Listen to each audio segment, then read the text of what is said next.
All right, guys, we're trying this again. Ebony, Ebony, I can hear you. look, Look, we got the we echo. got the echo. We gotta move forward.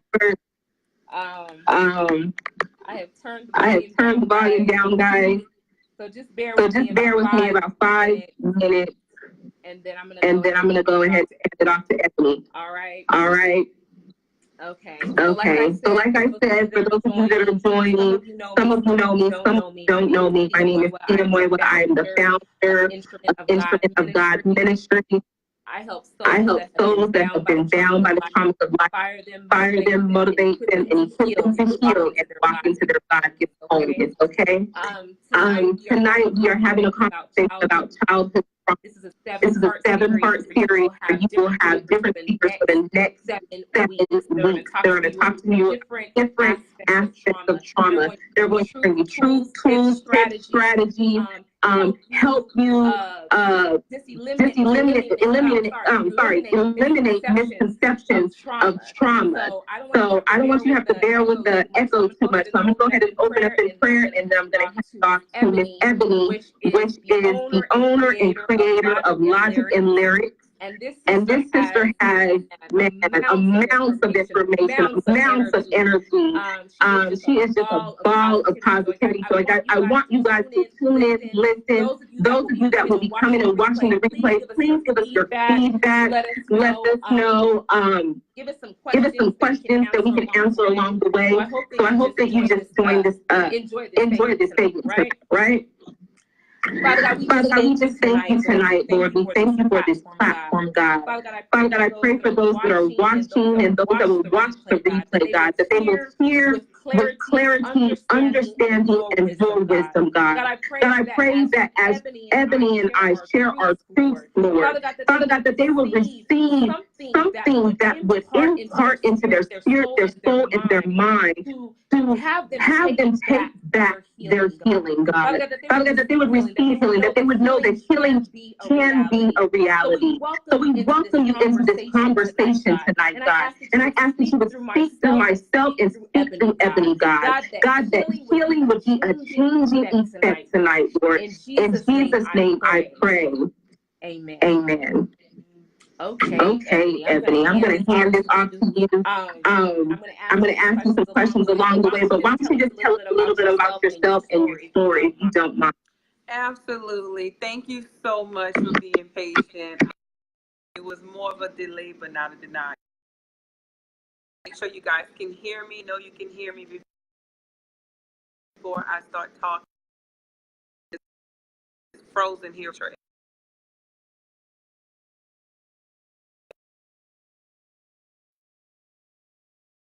My journey, can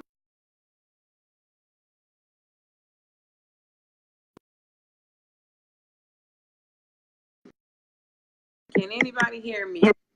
I can hear you. It's good. Just go ahead. You froze. Can anybody hear me? I can hear you. I can hear you. You can hear, okay, because you was frozen for a minute. So yeah, I'm not sure what's going on. Yeah, I'm not sure what's going on tonight. Are you on Wi-Fi? Yes, I am. I'm at work. Yes, I am. I'm at work. Okay.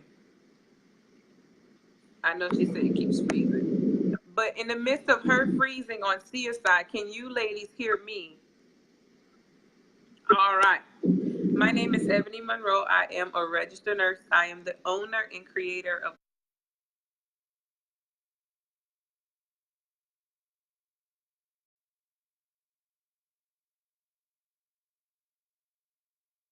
Logic and Lyrics. And Logic and Lyrics was a direct birth of some of the traumas that I experienced in my childhood. So I first just want to thank you so much, Sia, for this opportunity. I love your movement. I love what you're doing, and I know that it's going to be enormous and monumental in this process. Thank you, guys. Thank you for giving me that verification that you can hear me. So at this current age, I am 30 years old. I'm a mommy of 3, and I reside here in Houston, Texas. So my healing journey in this whole idea of trauma and childhood trauma for me started at a very young age. Maybe I would say about the age 6 and up, I experienced, as a direct result of like a family member, sexual abuse. I was molested and raped for many, many years. And that started off at such a young age that I had trouble with processing what it was I was experiencing and learning how to connect with who I was and where I was going beyond that. It is such an experience to have something like that happen to you as a child and not really know who to turn to. I know some women say, well, you have your mom, your dad, your aunt, etc. I didn't have that as a resource. My cries were much more silent. I know that directly there was a change in my behavior to show that level of trauma was occurring, but I never got the direct, what's going on, pat on the shoulder, and some level of assistance. So because of that, I am probably sure that the person who was molesting me was feeling like it was okay to continue to do, and it went on for many, many years. So the question was, what made it stop? The molestation stopped when I became pregnant at 13 years old. I became pregnant. There was no questions asked by my parent, and I was immediately taken for an abortion. The actual people who noticed a change in me were people in the education system. I was very intelligent. I stayed in school. I wanted to have some source of an outlet, so I would over excel in school to have a reason not to go in the environment where these things were happening to me at. So, I had an instructor one day. I kept sleeping in class, and they called in the counselors and advised my mom that I could not come back to school until they took me to the doctor and could figure out what was going on with me. I was disengaged. I was often angry. I would have, emotional outbursts. I was aggressive in some ways, and then in other ways, I was just a little bit more docile. So it took a process within my childhood to really figure out who I was and where I was going, and also understanding like where's the help for me. And I tell this story a lot of, my cry was, God, do you not hear me? Like, why? Like, why would this be happening? So I was really angry, but my anger was distributed to all the wrong people in all the wrong places. So ideally, we grew up in a South in a Christian setting, and we would go to church quite often. And I just had this conviction in my mind that God saves these amazing people. And when I wasn't getting saved, I thought I was the bad person. I was like, damn, I must be a bad girl. Like, maybe this was supposed to happen to me, or maybe it was meant to happen to me. Like, I had no idea of processing right versus wrong, left or right, and not really understanding that it doesn't matter the situation. I'm a child, and this is an adult imposing himself on me for years at a time. So that childhood trauma, like I said, lasted up until the moment of pregnancy, and which led to an abortion. So I was able to release that trauma at that point. Not that I was completely over it, but it stopped. It stopped happening, and it didn't help me to grow, because right after I left that cycle, the next cycle of trauma happens where you start to have an identity for yourself. I'm now in my close to teen age. I have no desire to talk to or socialize with sex. I have no self-care or self-worth about my body. I consistently there's nobody that's trying to see me, why can't I see this place already? Like, I didn't understand. How old was I when I started this? I was about 9 years old, and it lasted till I was 14. So, and going on that journey, once that portion of it, process basically what do I do now? Like, who do I trust? Who do I talk to? And where do I go from here? So I was mostly okay when it stopped, but I was also, I'm sorry, Michelle, I see what you're saying. I was also just kind of stuck in a position where I lacked the support that I needed, but didn't really feel like I had a purpose to live as well. And that trauma kind of trickled over to my self-awareness and my perception of self, how I viewed who I was, what I thought the the definition of beauty was, and what I thought it meant to be a woman, and what I thought was okay in a relationship, being that there were many adults in my growing circle as a child that were well aware of the things that were occurring to me. So that's pretty much experience with the trauma. And moving forward from those like early stages, a lot of counseling took place, a lot of self-help took place, a lot of levels of healing took place, but it never really takes away what your soul remembers. You know, your soul is that deep-coded memory of every single experience. You can be as blessed and favored as you want to be, but in hindsight and reflection, you would never forget those experiences. Thank you, Ms. Kamara. But ideally, I also choose to share the story because I was sidetracked. I was placed in positions where I was threatened. I was given a choice to speak out, but also be hurt. If I spoke out, I was given an opportunity to move on, but be separated from my family. So every opposition I was met with, you know, it was bad choices. And I found that very difficult to deal with and process, but I had no choice but to kind of move forward in life and separate myself from my family and the things that I was experiencing. I'm going to pause there because I don't know if you have any questions, Sia. Yeah, can you hear me on my end? I think I'm still hearing a bit of noise. Are you hearing a lot of static in the back? Okay, I have tried to mute it.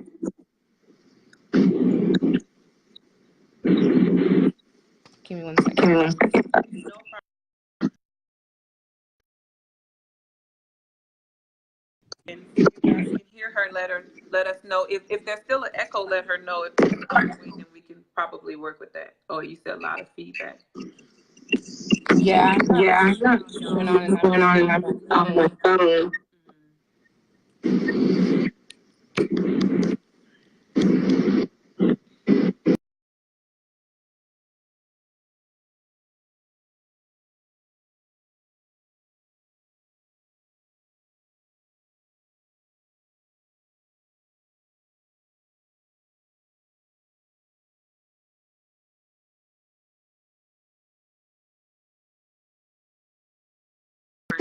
Direction or testimony in what you may have experienced. I'm very transparent with sharing my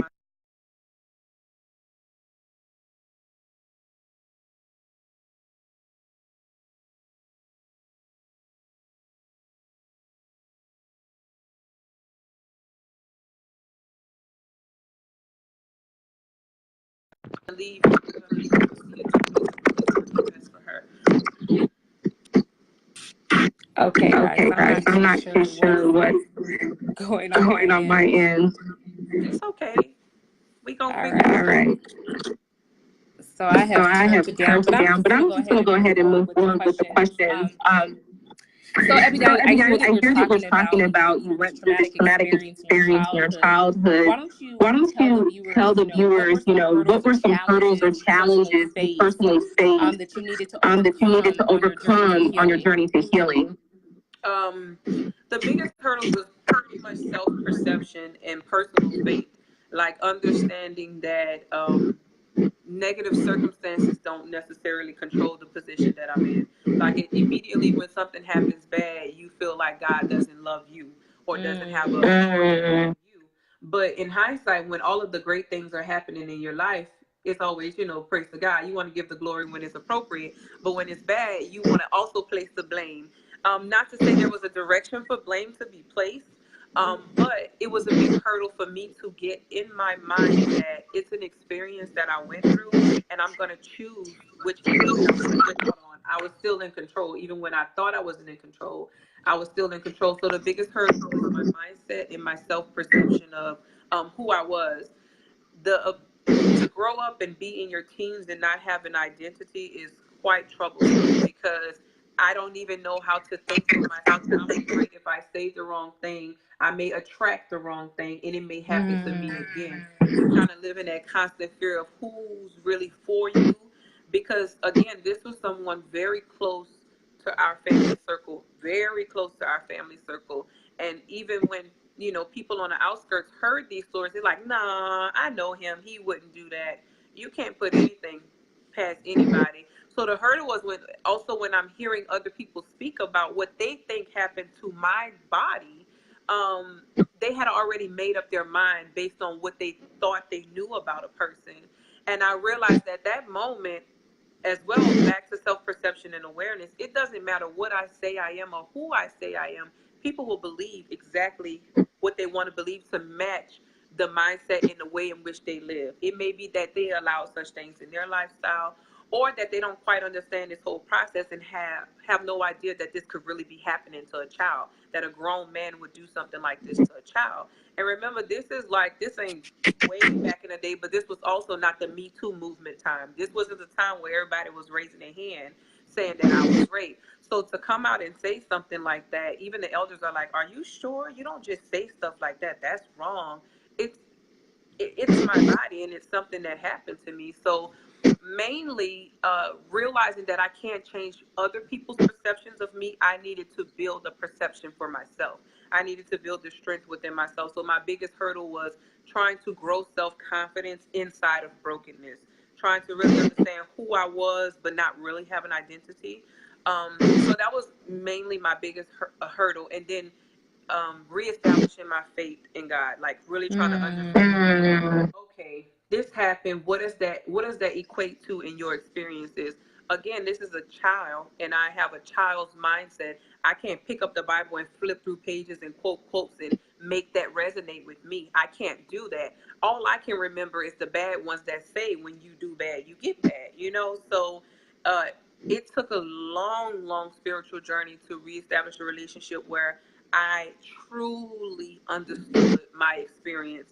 And it is so beyond me at this level in which I understand it now. When people hear the acceptance that I have, they're like, girl, you're crazy. I would never say that. I would never be that much out of it. You know, it's like, I can't hold on to that forever. I spoke of this earlier. I would give them that power if I held on to it in my life. And this is exactly how dis-ease is created. Something becomes uneasy within you when you constantly walk with hurt and walk with pain. So again, to kind of sum up what you just asked, it was mainly just my perception, learning how to go within myself and understand who I was and love me a little bit more and know that I'm still alive, so I have an opportunity to make this life whatever I want it to be. Reestablishing my relationship with God and understanding that every bad situation is not one that's meant to physically attack you as a person, not against you as a child. And just learning how to have the will to live, because beyond that I was like, well, what's the purpose of being here? Like, I'm not you don't just dump inside of my body like I'm, you know, a sewer. I felt dirty. I felt dirty from the inside out. So it was a process, but a lot of it was a mental and internal thing that needed to be worked on. I knew at a certain point in my healing that nobody had the tools to help me with me. It was in me. I had to choose to be a little bit stronger, push a little bit harder, live a little bit longer, give a little bit more, and be a little more faithful and trust the process. That's good that you talk about that trauma, because, you know, trauma is definitely in the eye of the beholder. We can never negate somebody's level of trauma. And I want to touch on the point of a lot of times, I know you've heard this, when children are young or young girls, we'll just disregard them as being fast. But a lot of them have been molested. A lot of them have been touched. And so what would you say some of the signs that we need to look at? Because I know when you talk about back in the day, they didn't have the Me Too. This wasn't a conversation, so it's definitely like if it happened in the family, we're sweeping it underneath the rug or making excuses for it. And so what it does to a trauma victim, it mutes their voice. Exactly. And so they feel that if they talk about it or if they voice it, that no one's going to believe them, like you said. Right. So what would you say are some of the signs as you went through that people should have looked for? It's kind of a balance, because I think it is like kind of like when people say the stages of grief, when you lose something. And what I felt I lost was me. Like, I was physically here, but me, like who I was, my innocent me, that was just jovial and didn't mind talking to a person or jumping around or playing with other kids. I always was reserved and guarded. Like everything was wrong. Everything would cause something else to be taken from my physical body. So in one end of the grief, when it initially happened, there was shock value. And I was introverted. I didn't talk. I was told if I said something, I would be harmed or my family would be harmed. So I didn't talk to anybody because I was like, maybe they know him and they'll tell him that I said something. Because at this point, it's like, I felt that what was happening to me was obvious and somebody would rescue me. But, the red flags never showed up on anybody else. So for me personally, I was like, well, I was introverted for a while. I didn't talk. I was just very depressed. I cried a lot, like for no apparent reason.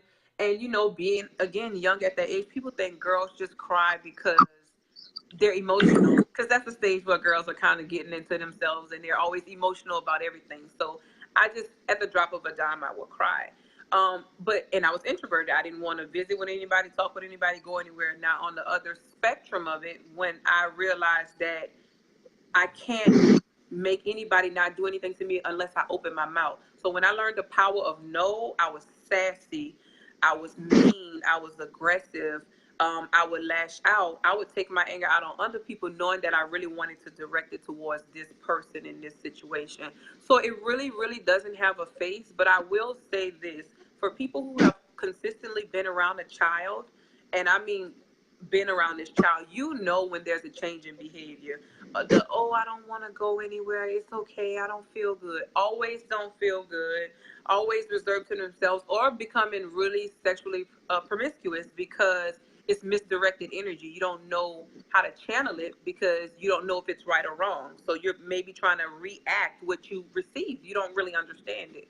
So I can't really say there's an exact face because I wore both phases. Like I said, I feel like it's the stages of grief. That shock value in the beginning where you kind of reserve and you don't know who to go to and who to trust and what to say. And then in the ending phase, you just kind of accept what's going on and then you begin to fight back and try to push your will through the situation.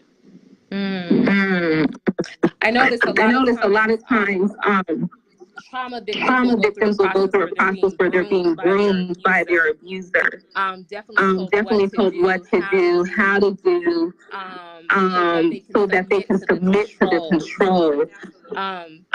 Did you experience any of that? I did. And looking at it now, then I just thought, again, this is a very close person. I didn't see anything of it, but I also realized the extra attention on me and let me fight it. No, let Ebony have it. And, giving me a special name and saying specific things. And, you can say, you can do this or you can do that. Oh, let me give you a few dollars. Come sit over here. How you doing today? How you feeling? Just a lot of focused attention on me. And I just felt like, I was somebody special. It really did make me feel like I was somebody special. So I didn't see it as this psychological process, like, what do they want from me or what are they trying to get? But it definitely was a lot of sprinkling of power. Let me let you feel like you have control over this. Let me offer, give, and entice until the point that I'm ready to lock in on my prey. Definitely. And as you developed, definitely being a young woman and experiencing that, one of the things that I recognize that trauma victims deal with, sometimes their mind is not fully mature or developed. So they can process these things that have happened to them, process these emotions, and then later on in life, when they do want to have intimate relationships, there's definitely a break on how to connect, how to be intimate, and I'll be transparent, because part of my story is that I was molested as well. What it did was it piqued my sexual arousal, right? For some people it can do that. For some people it can't. But it led me to believe that being promiscuous or giving sex was a way to connect. Right. And so I guess if you could touch on that a little bit, maybe what was your process, or I know that you're married, but did that affect you later on in your life when it did come to that intimate relationship? Prior to my husband, I was with another guy, and yes, it did. And I went through a long gap. Like, I wasn't the average. Some people would start dating in their mid-teens, and everybody just thought, she just doesn't like anybody. I just had no desire of the opposite sex. Not saying I had a desire for women. I had no desire for anybody, but to connect with a man, I thought it was repulsive. And I felt like, in the end, I know what they're going to want from me, but I also felt dirty, like they would know it was happening to me. Like, ew, like who touched you? That's how I felt about it. So I was completely turned off by it. I did not want to have kids, and I was very happy that at a phase I was told by physicians I could not have kids. I was like, good, because it might be an effect of his behavior. I don't want it to touch any other child in this world. I don't want the emotional trauma that I feel to cross over to anybody. But I had no drive for sex or sexual connection or even a relationship. And when a man would take a liking to me, I already had my antennas up for like, what is your motive? What are you trying to get from me? You're trying to get my body. I was very like, you're trying to take something from me and I'm going to guard it. And a lot of good people can pass you by in that way. Even in a female sense, just meeting general people, my mindset is always, what do they want from me? Like, what is it? Why are you being so nice? I remember the last person that was nice like this. This is what happened. And the person I trusted the most, this is what happened. But connecting sexually was not a thing for me. And eventually, surprisingly, I'll touch on this, and this is kind of, I wouldn't say a bit TMI, because this is a level of transparency that needs to be had. When I married my husband and I got with my husband, there were certain things he just could not do with me. It would remind me of that. Or sometimes he would say a phrase and it was a trigger. It wasn't a trigger that I knew, like, let me write this down, these are my triggers, but only when it happened, it would trigger me. Or sometimes even with just nature, I'll get a whiff of something and it would remind me of the scent of it all, and it just made me repulsed. So it took a long time, and it takes a really patient spouse to know that you're very delicate flower. Of course, a woman is just delicate to begin with, but I'm even more delicate because there's nights when I'm having a nightmare and you have to hold me. You have to make me feel that I am safe, and I know you love me and you don't want nothing from me. You love me because you love me. So, but being able to establish a relationship like that and sift through the ones who don't mean you well and get to that person, some people don't feel like it's worth the effort. Thank God for me, and I always said, and this goes back to the spiritual side, as much as I had this happen in my childhood, every experience in my life after that has been the most blessed and amazing and blissful and fruitful. I was like, that was my storm, and coming out of it, everything I touch turns into gold. Everybody I come in contact with is the most abundant relationships. Everything I do is like maximized by 10 for the benefit of my happiness, and it's amazing. So it's not a trade-off for the experience, but it reminds me of where I come from, so I never forget that struggle. And I'm never not with my guard down, being able to pay attention to what others are going through. But to focus back on what you said sexually, it was a big challenge for me.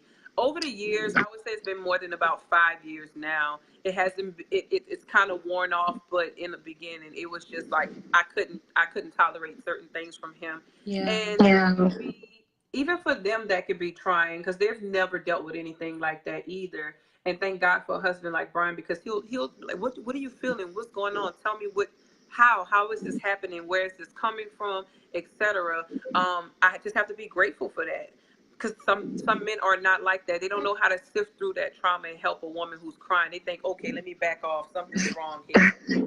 So for him, it was just like, I can cut my knees off for a minute to focus on what's really going on with you, and I'm grateful for that. Definitely. I know that you hear the saying sometimes that time heals all wounds, but I think one of the things we need to point out to people that have dealt with trauma is when you're ready to heal.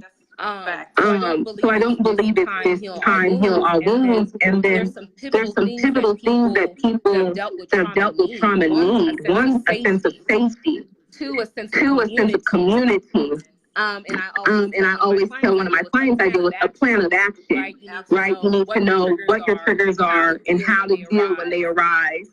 And then definitely a plan of action, like what tools are you implementing to keep the maintenance from this traumatic experience that you had. So if you can just touch on how you could define where your life took a turn towards your healing.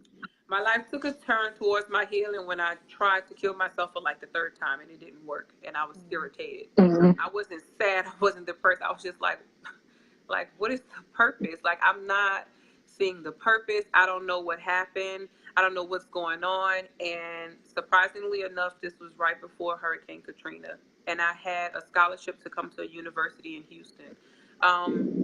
I didn't have any ties to anybody. I didn't own anything to my name. I had been out my mom's house since I was about 15 at that point. And I was just kind of, getting around house to house, whatever. So I said, you know what, I'll just go to Houston. I'll see what's out there for me. Maybe I could start afresh. I had like this fantasy in my mind that nobody knows me. Nobody knows my hurt. And I can just be myself, and I can try for once to actually live on purpose. You know what I mean? So I said, I'm going to go. I'm going to go and see what happens. And it was the best move I've ever made in my life. I wouldn't say I would never leave Houston because a girl likes property, but I love Houston.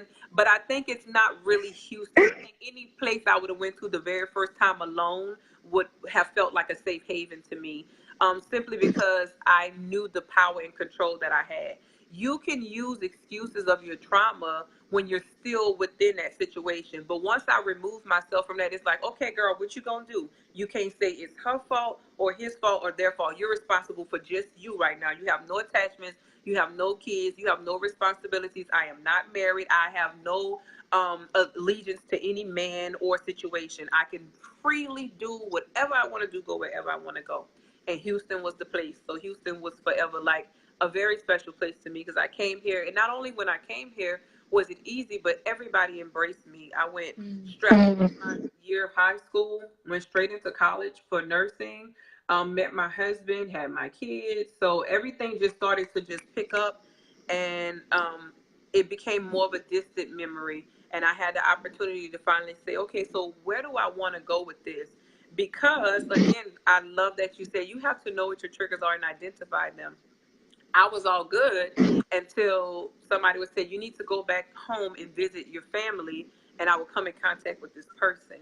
And I would be like so anxious. I can't even describe. It wasn't a fearful thing. It was more, I was afraid for him. Because if I had the opportunity, man, I just don't know where my mind would take me if I snapped. So it really made me anxious, and I had to get in my mind that he cannot hurt you anymore. He can't do nothing to you. You are fine. You are safe. And you say whatever you want because you're walking in your truth. He will be hiding from you if you had the confidence and power over you that you know you're supposed to have. After that, I was invincible. I was like, don't tell me nothing because you know and I know what the deal is.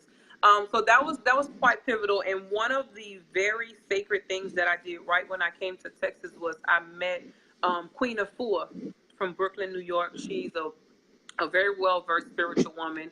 And she had a Sacred Woman program. And it was more like a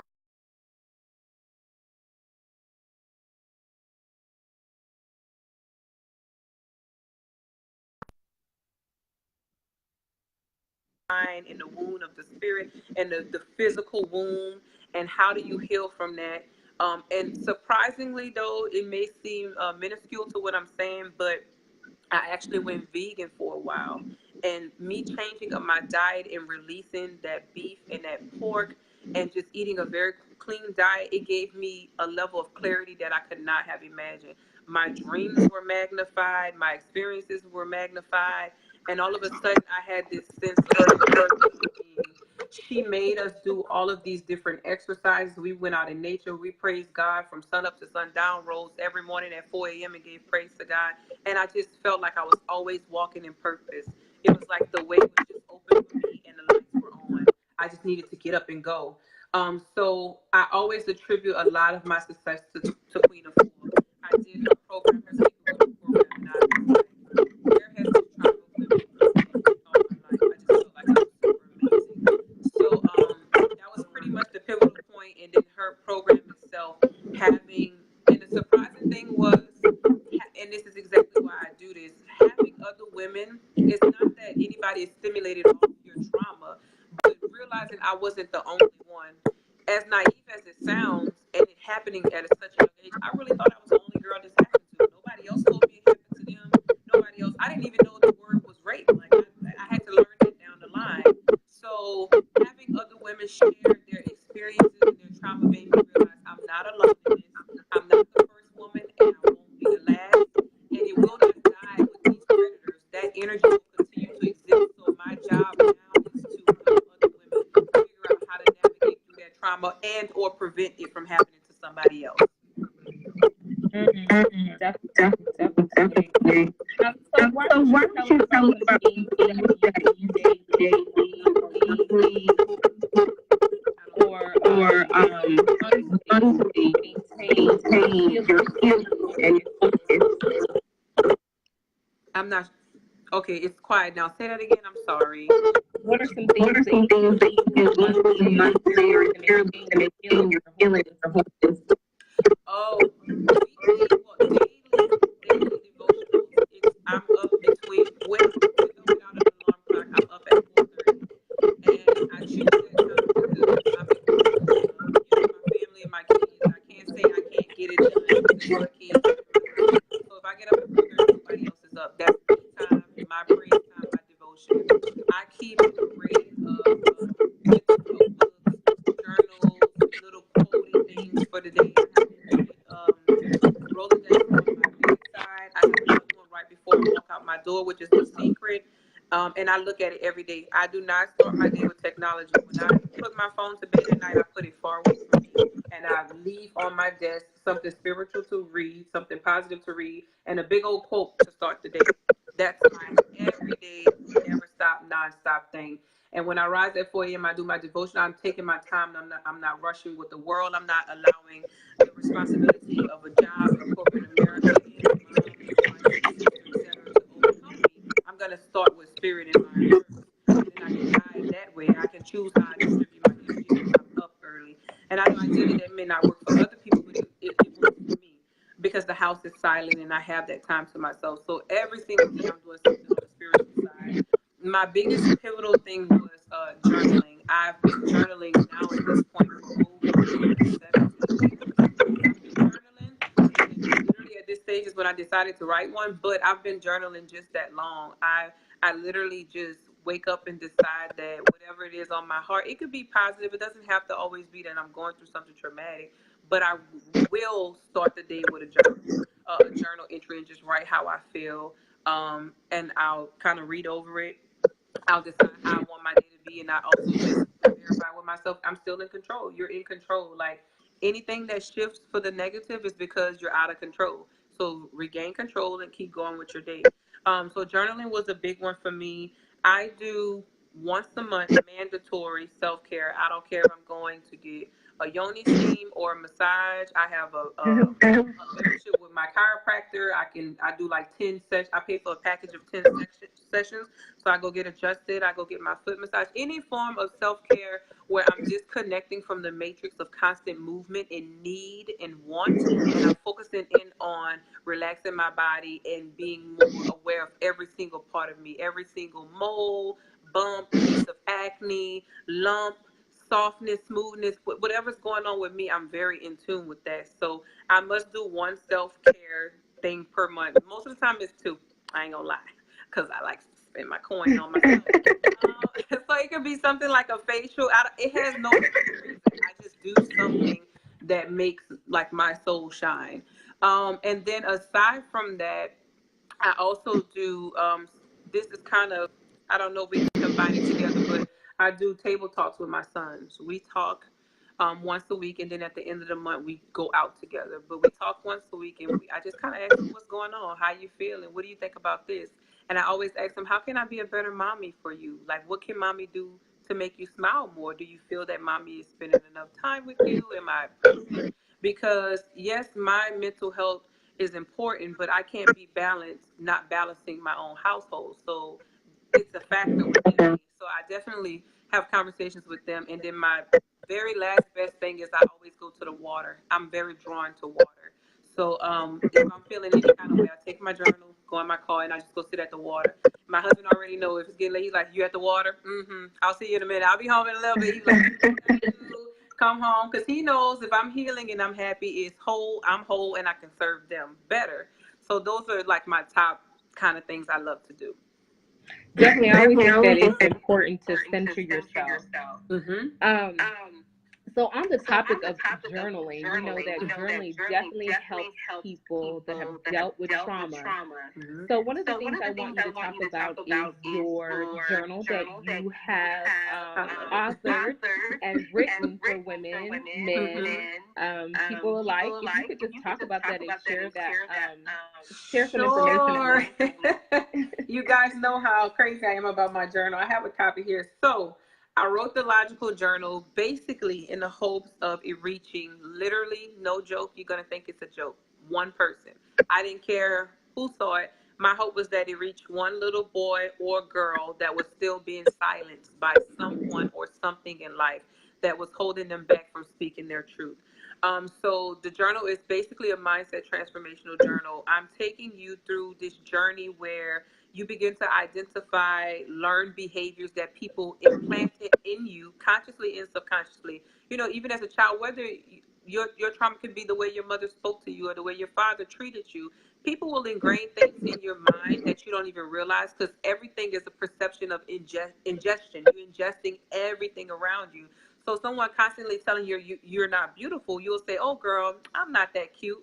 Where did you get that from? Like, what made you believe that? So we start to unravel those past learned behaviors. We start to break some of those ancestral curses that are common, such as rape, trauma, and abuse.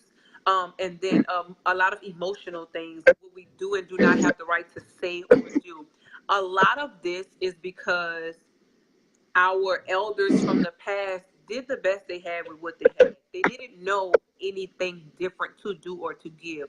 They can't pour from an empty place if they don't know. So, but you are supposed to be the new catalyst in your family, within your tribe, to say we're going to go forward with a different mindset and a different life. A lot of the suffering that we go through is with our mindset. It's either our communication or our perception of what we're going through. So the Logical Journal was simply a mindset transformational journal. The difference with my journal is the only one, the way that it is. I know infomercials be like, it's the only kind, but it really is. It's interactive in the sense that there are prompts where I give you logical information such as facts and study statistics, not personal evidence coming from her harm or her hurt and projecting it on you. That's not what we're doing. I'm giving you factual pieces of information. There's writing prompts where you can kind of fill in information as I ask certain questions. There's pages for reflections. There's also blank pages where you can journal for yourself. So I'll kind of show it here. That's the journal. This is it. It's available on Amazon. It's 200 pages of pure greatness.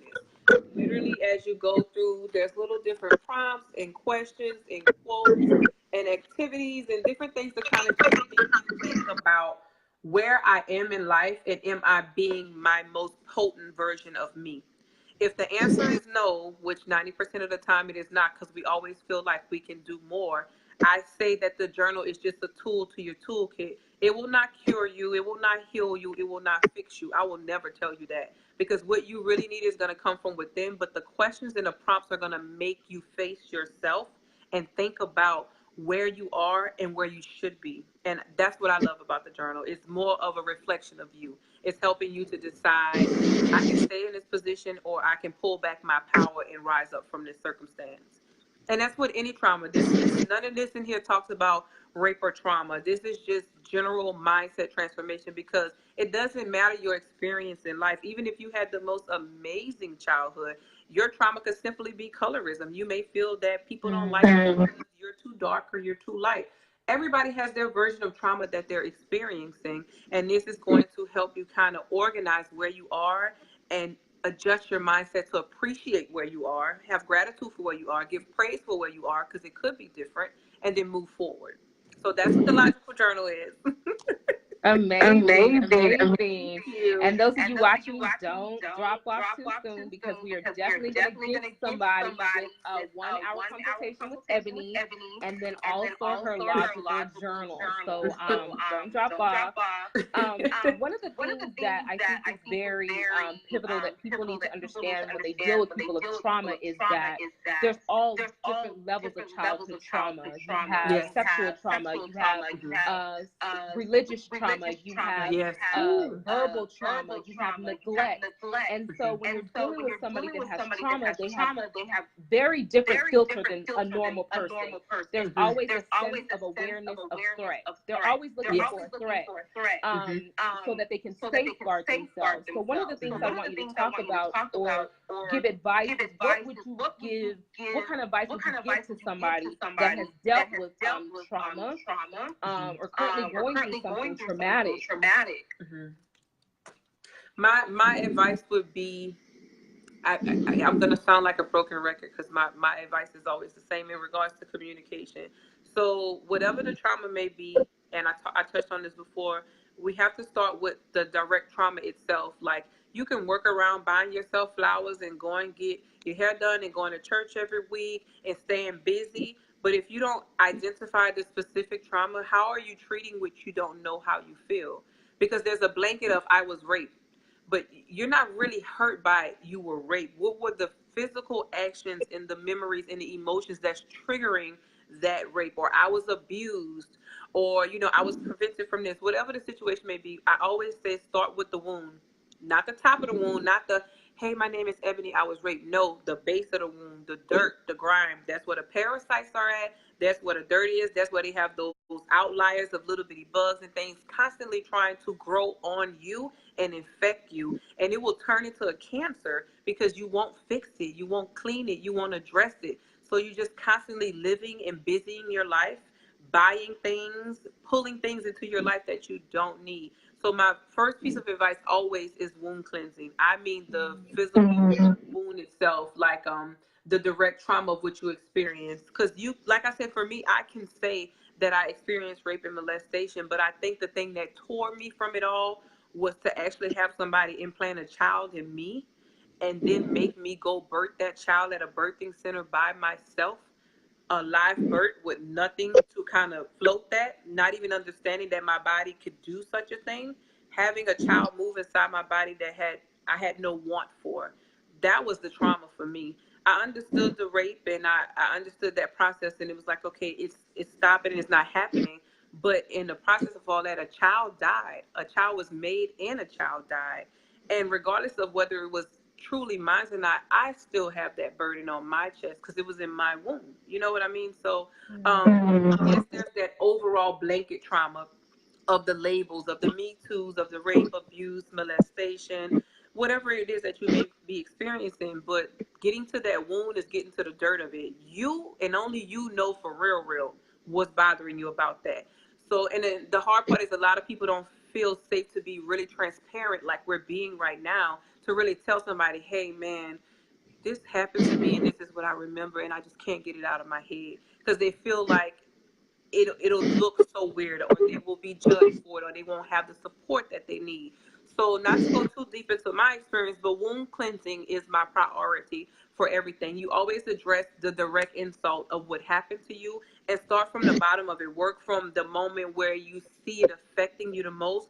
Again, like she said, identifying your triggers. What is it within that situation that's constantly making you remember the brunt of the hurt, that's bringing you to a place where you can't even push through? So first would be wound cleansing. And then my second one would be emotional detachment. I say emotional detachment in a way of learning that you don't have to ingest everything other people project onto you. It is not your responsibility to take someone else's burden onto you. Because her and I can come in contact and we can both have traumatic experiences. And she could be at a phase in her trauma where she's still angry about it and she wants vengeance. So you're not going to vibrate with her because her energy is, I want something wrong done. So unless you like, yes, let's go do it together, she not feeling all that. Let's pray about it. We should buy roses. That's not her face. And I understand that. You have to meet people where they are. Some people are still because some people are still not talking about their experiences. And that's why we see it eating them from the inside out. You can see it in their weight, in their reactions, in the relationships that they attract. It's a disease. And until you say, I'm cleaning this wound and I'm detaching from emotions. I'm not saying to be void of emotions, but do not ingest everything everybody tells you. Your healing is not linear. It's going to have curveballs. You're going to feel amazing. You may get triggered. You may meet a guy. This guy may float you for 8 years, and then all of a sudden, he do something to remind you of that person, and you're done. You know, many different things can happen. So learn to be emotionally detached and be in control of your emotions. Everything doesn't need to directly affect you, which is why you also need to be in control of what you're ingesting physically, mentally, and spiritually. Choose those things wisely because they all shift and make you who you are.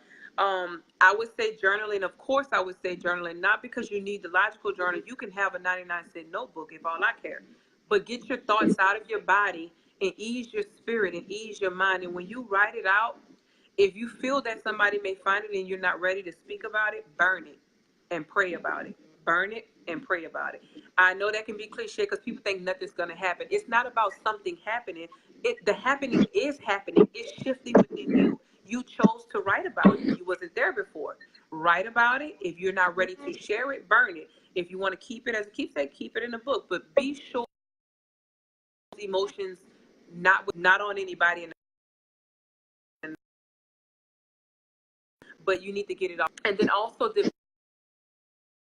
developing a tribe of individuals that you can trust. It is so hard to heal and not have someone around you that can support your progress. So be sure to person that can hold you that you, it's amplified. So those are my 4 key points. I'll say them again. Essentially, you want to clean the wound. You can't do nothing else. You can go fluff and buy all the stuff you want. Go talk to all the people you want. Go to all the seminars you want. Listen to me and Sia all day. Until you clean your wound, you're going to feel like you're struggling. You're going to be like, ooh, that was motivating. But damn, I still feel like you feel like that because it's in you. What you need to do is already in you. We're just here to awaken that by having transparent conversations so that you can see we've all been through our own traumas and we are healing and we're growing. So wound cleansing, emotional detachment, stop ingesting things that are going to make you more sick. Journaling, creating a tribe of individuals that you can trust with the things that you know are sacred to you. Definitely. I know that we spent the majority of the time trying to get these technical issues together, guys. What I want to do is definitely, if you have some questions for yourself or somebody you know that may be dealing with some trauma, go ahead and throw those questions into the comment box so we can answer a few questions. And then I'm going to have Ebony just let us know where we can find her at. If you definitely want to connect with her, and I'm definitely going to have to bring her back. Yeah. Because she needs her full hour, guys. So if you have any questions, just go ahead and start throwing those up so we can tackle a few. And then I'm going to have Ebony pick somebody on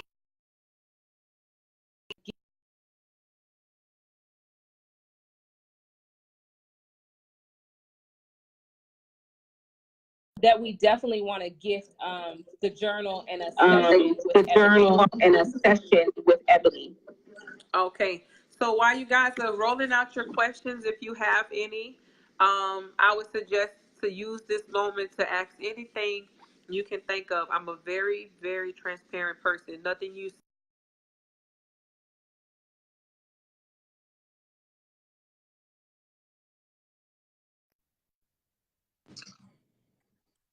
or not anything that I can't receive and process and assist with. But aside from that, I'm on Facebook. My name is Ebony Monroe, and I'm a registered nurse. Ebony Monroe, RN. On Instagram, my name is Ebony Speaks, EBONY.speaks. My website is logicandlyrics.com. Australia, pop it in the comments for me, logicandlyrics.com. Thank you, Tiffany. I appreciate that. I really appreciate that. That's the boss right there. That's Big Coach Tiffany. Yes. Right there. So if she say she like it, y'all better like it. Miss Elizabeth said, how do you feel now when you go around your family? I feel really good. I didn't really talk about my family dynamics, but I have not. It's 9 of us altogether. So I have 8 siblings, and I am only number 3. One thing is the rape and trauma happened to those who were not the children of this person. I'll say that. So I would say my beginning phases, maybe about 15 years ago, I was very upset because I felt like, why just me, or why did this happen to me? And, you know, how are they looking at me and how do they view me? But going down the line, we all have a very close relationship. We're all very transparent. Everybody is aware of my experiences. They see me on social media also talking about it, which was hard in the beginning. But I'm still connected to all of them, and we're very close. I do not have a relationship with my mother. I will not have a relationship with my mother. And I know that's a hard pill to swallow, and most people have a lot of questions surrounding that. But in the process of keeping my balance and identifying my triggers, it's my safest version of me to be the best Ebony, then mommy, then wife I could be, to not be associated. Because when I am deep in something, I'm either all or none. If I am in a relationship or we're family and we're connected, we're going to do it for real. We're not going to float around and act like those elephants don't exist. So I found it hard to keep a relationship without the ability for her to acknowledge the experiences that I had. So unfortunately, I do not have a relationship with my mom, but all of my sisters and brothers, we still do everything together, and we're still very close. And that's going to be to the day I die. So thank you for that question, because I didn't even touch on that. Thank you so much. Thank you, Australia, for the website. Thank you, Jennifer. Tiffany, Ebony, how have you started to educate your children about abuse? I started very early. One very simple thing is, and I have a really big issue with this, I speak to them for the appropriate age and stage of development that they're in. My sons are 7, 6, and 3. So I speak to them appropriately at those times. Now, my oldest son, as he is so involved with Logic and Lyrics, he knows what it is. He knows why I made it. And we talk about that. And that was a whole new level of emotion when he asked me one day, like, what is Logic and Lyrics? And I told him, and he was like, well, what happened to you as a little girl? I don't understand. Like, you're my best friend as a mommy. Why would a mommy, it just caught me. I was like, I didn't even know how to answer and process that part of the story. And I told him, well, when you get older, we'll talk about it a little bit more. But I do allow them the freedom to ask me whatever they want to ask me that's appropriate in a way that I can explain it to them. Now, another thing is also about sexuality. Just because something happened to me, that doesn't mean that they don't have the right to know who they are and what they have on their body.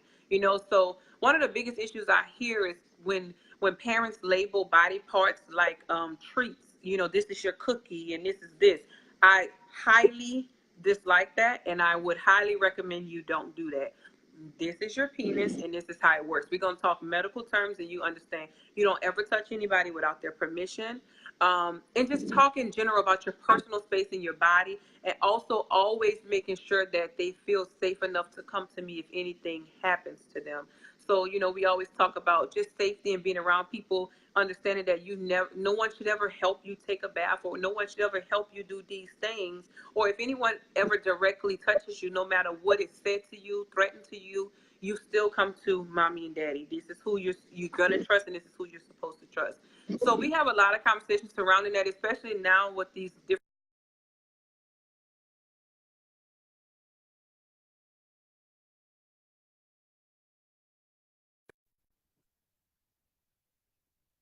conversation, and sit down and talk to them about it. So I speak to them at their age appropriate level about my experience, and just about your body and your safety and your security, and also your comfort with your sexuality.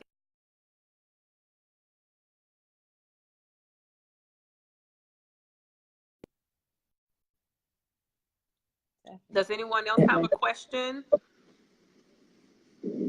I just want to point out that you made a very important point when we have experienced some traumatic things in our lives. Closure happens differently for everyone. Mm-hmm. And we have to stop having an unrealistic expectation and looking for closure for that person, and definitely look for closure for ourselves, whatever that looks like, whatever the process is. It's all about you getting to a whole and centered place so that you can have a healthy and functional life.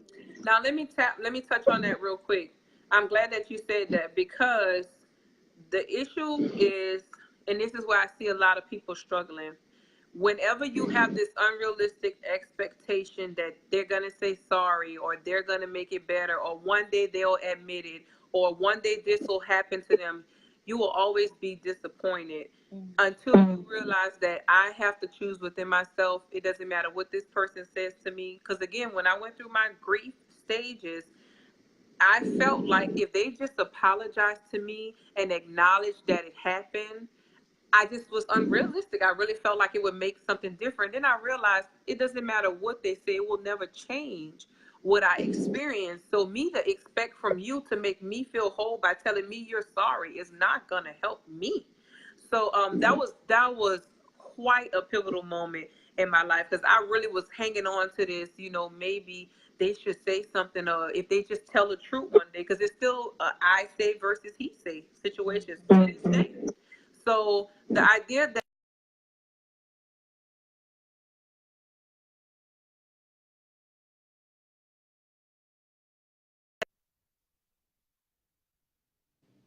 if you rely your dependence on the predator trying to validate or acknowledge it, it's not going to make you feel whole. I even remember a phase when I was like, the day that this man dies, I will rest peacefully.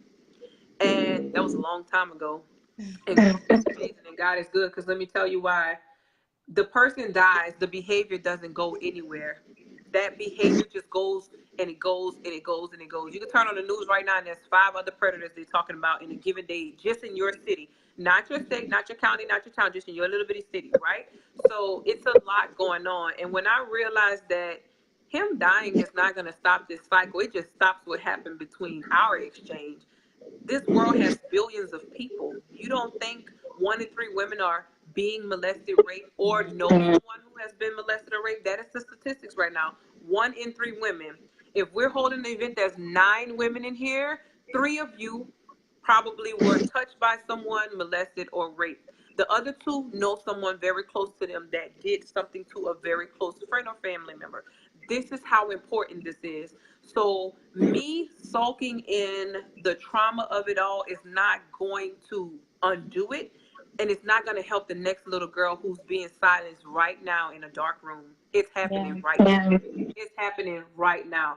Trust and believe me when I tell you it's happening right now. We have to have these conversations of transparency, so that these children could see a way out. And not only that, in my healing stage, as I met other women, I know women in their 50s, 60s, and 70s that still don't talk about what they experienced. Women come up to me and say, oh my God, when I was 3, she's 69 and she was 3. She never forgot it.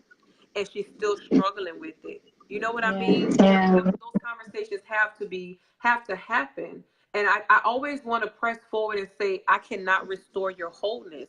I can only encourage you and hold your hand and magnify what happened to me so that you're going to be okay. I have to be a living example of light, because that makes you know you can be okay too. You don't have to live in constant fear and anger and distrust and frustration and concern. You will be okay. I promise you, you will be okay. You just need the right circle of support, and that's exactly what Instruments of God does. This is exactly why her platform is here, and I'm so grateful for that. I'm so grateful for you, Sia. Thank you so much. Thank you. And thank God for this, technical age where this exposure is allowed. When you finish with this video, it'll be 500 views by the end of the night. And one little girl is going to remember what we talked about. And that's all that matters to me. I don't go for the big guts. Just one soul at a time. One soul at a time. That's all it takes. Because that one soul is connected to a family of 100. And remember, if we divide that by 3, how many of them have been touched already? We're trying to get beyond that. Man, I'm glad you touched on that, Ebony. Part of this series is that whoever's watching or whoever's watching the replay, be man, woman, child, indifferent, that they see the many different filters of trauma, and that we are your voice. You are not alone. You don't have to go through this alone. And what this is trying to do to empower you to speak up. The minute you speak up, you gain your freedom back. The minute you speak up, you let somebody know that I need help. I need community. I'm ready to heal. And so, like she said, it's not about touching 5,000 people. It's about touching that one person that's watching right now. That's all. Yep. So definitely, I thank you for coming on. For those of you that have hung on to the live and been in the live, I appreciate you just bearing with the echo, the technical difficulties. The enemy definitely doesn't want this truth to get out. We're gonna bring Ebony back. Definitely, I'm gonna have that all fixed. But let's go ahead and just pick up. I'm sorry. I'm gonna say, because when you said what you said, the last thing you said, I'm gonna add this, because we tell women to speak out, and then they say, well, when I say it, then what? Like, who's gonna where are my resources? And I know that Sia has some, and I have some as well. There are many resources and many centers that you can go through. I don't want you to feel liberated and put your life in danger to the point where I don't even see you or know you and gonna know what's gonna happen to you tomorrow. You do have the right to speak out, and you should speak out. But then women say, and then what? I don't want to leave this situation. Some of these women are their husbands and their fathers and their uncles. So they don't know what they're trying to think beyond that. And some of them think I should just deal with it because I don't have anything or anywhere to go. And there are resources. So when we're finished here, I'll be able to post the resources that I always have in my room for you to have, because I don't ever want you to feel that you just got the I'm every woman kind of vibe going on, and you turn to it, you like, now what next? So I'll put those out for you, and I'll give them to Sia, and I know she already has hers, so yes, definitely a little bit more we'll with you guys. Those up for you guys. Yeah, so you can go beyond that moment of, okay, I spoke, now what? Yeah. There's a peace in your spirit though when you hear your mouth utter that experience. Something changes. Trust me. Something breaks. So right, Ebony. Yeah. You're so right. You broken out of jail. Yeah. Definitely. So Ebony, if you could just take the time to go through the comments and pick somebody tonight that you would like to gift the journal and 1 hour session, man, I'm telling you, if you have listened to Ebony tonight, she has tons of information. She is resourceful. She's a woman that's going to shift and change your life. So whoever gets gifted tonight, I'm going to scroll and stop. Okay, I'm going to scroll. Okay, I stopped at Elizabeth Miles. Oh, okay. Okay. I don't know who that is. Does that work? Because yes, definitely. So what we'll do is I will connect Elizabeth with Ebony sometime tomorrow, so that we definitely can get your information and give you that 1 hour consultation and definitely her journal. Yes. So Ebony, if you could just go ahead and let us know once again where to connect with you, I would definitely appreciate that. Of course. So on Facebook, I am Ebony, EBONY Monroe RN. On Instagram, I'm ebony.speaks, SPEAKS. My door, my DM door, my email door, my phone number door, all of that is up and it's open to you guys. If you know of any way that I can assist in magnifying where you are in life and how I can help grow that, please let me know. I always have a plethora of free information on all my pages. Everything's up for the free 99. If beyond that point you feel you need more assistance or something where you're not truly ready to share in a group setting, and I also do the private coaching as well. So we can do one-on-one coaching, or you can check out the website, check out the information on Instagram and Facebook. The website is logicandlyrics.com. And Sia, thank you, Tiffany. Add that, please, about your mailing list. Definitely. I saw it. Good job. Y'all, Tiffany is my coach, so she on here critiquing, okay? I like it though. I'm all for it. This is why we're here. So for those of you watching, I was just about to give you an update for next week. Like I said, this is a 7-part series, 7 weeks of some soul healing truths that's going to help you. Next week we have Dr. Faith Abraham. Man, you want to join next week. And definitely, if you have not connected with IOG, go ahead and go over to my Facebook page, Instrument of God Ministries. You can connect with me on Instagram at IOG_ministries, and Twitter I_M_IOG. And definitely do not forget to add connect. Do not forget to add connect with my mailing list. I will have that listed in the comments for you. So go ahead and sign up so you don't miss any valuable information. Tools, tips, strategies about trauma that can help you if you're not ready to take that step into healing. Any little step that you take is working towards your wholeness and your healing. So I want to thank you tonight, Ebony, for coming on. Like I said, I'm going to have you back because the people definitely need to hear more. And I definitely apologize from you. And I definitely apologize for the inconvenience for the technical issues. All right, guys, we are signing off. We are signing off. Good night. Good night. Good night.